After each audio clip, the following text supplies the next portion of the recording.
My name's Paul Cowie. I'm head of catering for the OCS group, and I'm here with Dharminder, and we're going to talk a bit about well-being and mental health well-being, and also finish off with how your skill set can help you should you be made redundant or face redundancy process.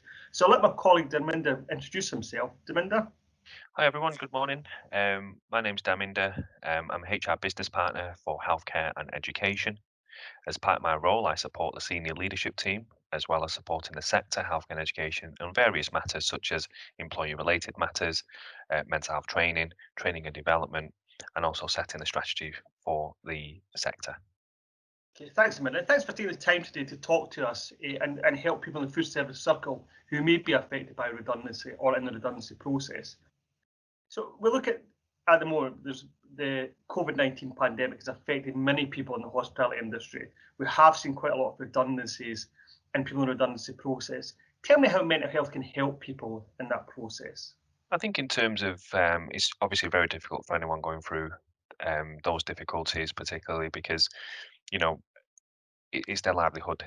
They've come to work. Some colleagues have been with an organisation for many years, and then to be suddenly told they have unfortunately there's been a reduction in work and they are being made redundant is very difficult, and it will impact the mental health ultimately. So, in terms of some ways of to overcome some of those challenges, you want to maintain a good diet is one thing. Try and get some sleep. Um, Speak to people. That's really important. Speak to family. Speak to friends. That will help. Don't hold it all in. Contact close family, friends, um, and talk about your concerns. That way you can reduce your stress, some anxiety that you may be feeling as well. Taking advice from a different person, looking at it from a different aspect. Um, but yeah, for me, it would be speaking out, maintaining where possible a regularity of doing the things that you continue to enjoy. You know, maintaining a healthy balance, contacting colleagues and friends. Obviously, it's very difficult because we are in restrictions. However, pick up the phone, speak to people, speak to the ones who are around you. And I think that's absolutely key because we're in a stage of, we were meant to be in an office today, but because we're in the second lockdown, we're now apart. And Absolutely. many people who have spent 40 hours working have lost that contact and made feel isolated. Yeah. How do we get the headspace to actually start speaking to colleagues about this or friends? In terms of contacting, I think it's really important not only for the individual but for management as well, Paul. You know, to reach out to that person and speak to them to find out how their health and well-being is. Encouraging them to continue doing the things they enjoy doing. But continue to be active. Going out, spending time in nature, taking the dog for a walk if you have a dog.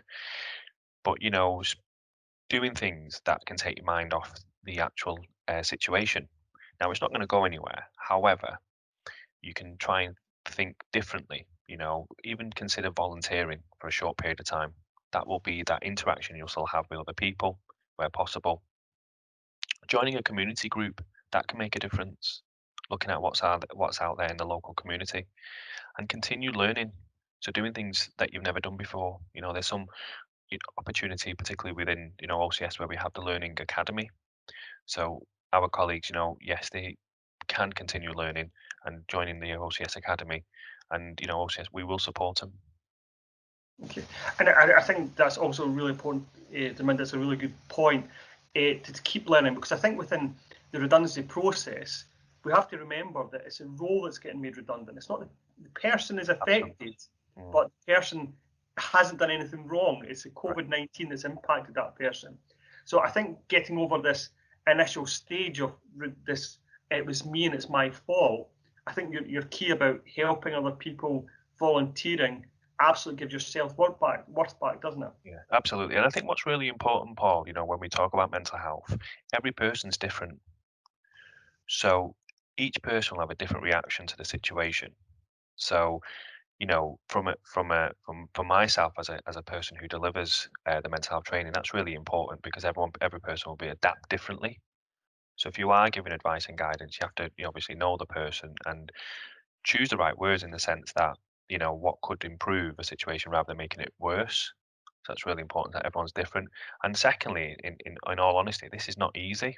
You know, to be made redundant. I have been in that situation myself in a sense where there's been been notified there was a potential redundancy. And for me, it was a massive shock. Leaving an organisation after 12 years of service, thriving, thriving career, and etc. But to then be notified, it was a real knock-on effect. So, for me, it was speaking to my family, assessing our options, trying to prioritize, yeah, looking at our financial well-being, our circumstances financially, and trying to do things that would take my mind off what the current situation was at that time. And that really helped me, mainly by talking to my family. And likewise, I have faced that situation, being made redundant. I think the initial reaction is that horror. Everything stops. I won't Absolutely. be able to afford anything. But actually, once you get that headspace and get over that and move into practical thinking, it makes much more sense, doesn't Yeah, it? absolutely. And I think what it is as well, Paul, it's giving the individual time as well to reflect and have that opportunity.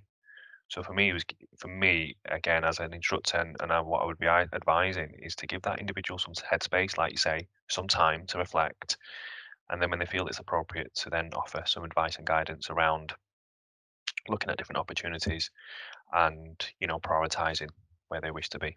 And it could be completely different. We look at an individual skill set, and there's real good transferable skills that an individual may have. So like you say, they may have developed a number of, it's not the person, it's the role. So the person may have adapted a number of different skills that they can transfer into other opportunities. So And it's that that's advice. sorry, Dharminder, that's great, because I think that was one of my next questions. But we focus so much on job roles and job titles, but we fail to see the skills below that. How can we understand the skills we have and try and maximise them and looking for new roles? I think it's down to the individual, Paul. I think it's looking at looking at what their career CV looks like, saying to themselves, what have they done, what have they learned, what can they transfer into an opportunity. So for example, there may be a chef opportunity, you may be a security guard, just as an example. Now in being a chef, you have to be calm, you've got to be patient, you have to adapt to change. This could be someone expectancy that you never realized. Now, as a security guard, if you look at their skill set, again, it's very similar, especially in that sense. So instantly, you've got that sense of calmness, you've got that adapting to change, unexpected circumstances. So there's already meeting deadlines, making sure things are running smoothly.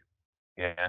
So instantly, you've already got some adaptable, transferable skills into that position. Now, there is obviously a level of training that's required to be a chef, which is your food hygiene, understanding certain regulations.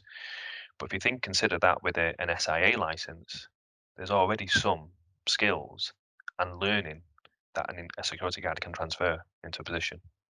So obviously, there is core responsibilities as a chef and similar that to a security. But what I'm trying to highlight is let's not avoid the other transferable skills that you have, Yeah, which will and support you. great point. And you look at uh, nearly all of the people in the hospitality industry, the customer service front-facing skill is prime for them, and that translates into many other roles that we may have in OCS and other organisations as well. Absolutely, absolutely, yeah. So, like you say, hospitality. What's the first question you get asked in hospitality is around customer service. So, how do you deal with a challenging customer? So, if you can deal with that situation, you can demonstrate you have that experience. You can adapt that into even a, customer service role, whether that's a call center organization, because it's all about that service level, security. Again, it's about customer service. So it's yeah, definitely the individual should look at what they have and how can they transfer those skills. And I'd also consider it, because you work for healthcare and education, Raminda, the fact is that while a lot of our sectors have been badly affected by COVID-19, healthcare is one that is actually still looking and recruiting for catering Yeah, staff. yeah. And why would we move from a hospitality industry, fast moving restaurant, to a healthcare industry and catering? I think the healthcare catering there is again similarities. Paul, there's elements of that customer service from hospitality, particularly. It's not just you know people see hospitality as working as a chef or whatever. However, there is other hospitality functions within healthcare. So, it's whether that's working directly with the client. So we have a hospitality service where we would service the uh, NHS organisation, where we support, some of their management team meetings, etc., with the hospitality element of that. There's other hospitality offerings within, not just in a restaurant environment. So you could have subsidiaries within that within the hospital. So you have Costas, Subway, etc. So it's also really important that, yes, you've come in from a core hospitality chef position, preparing food, etc. But again, you can adapt into Costa Coffee, Subway, and even to the point where you have some of these sites where WH Smith in some of the larger organisations. Again, it's an opportunity to transfer those skills that you have. And I also think that we have some fantastic ward hostesses in our organisation in OCS. Absolutely, yeah, And I have something in mind, and I won't name them because it'll embarrass them, but they are absolutely dedicated to making sure that patient gets everything they need. yeah, Food is well-being and leads to improved health. So some of our absolutely, fantastic ward hostesses, don't dismiss that role. That is a great role, and they're yeah, dedicated professionals. yeah. No, I completely agree with you, Paul. And then finally, Dharminder, thanks very much for your time today. But finally, give me 3 tips that someone looking for a role, somebody who's been made redundant, can do to ensure good mental health. Just 3 things for me. 3 things. Okay, so I'm going to say do something nice for a friend, thank someone, smile, volunteer or join a local community.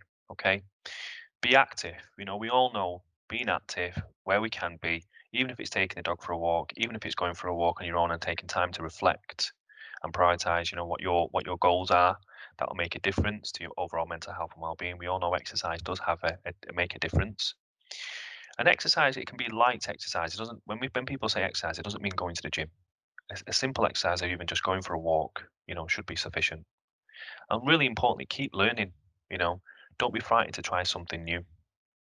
Rediscover an old hobby or sign up for some courses. There's a number of free courses online if you have the opportunity to download and take the lead and have a look at those courses. So they will be my top 3 things to do.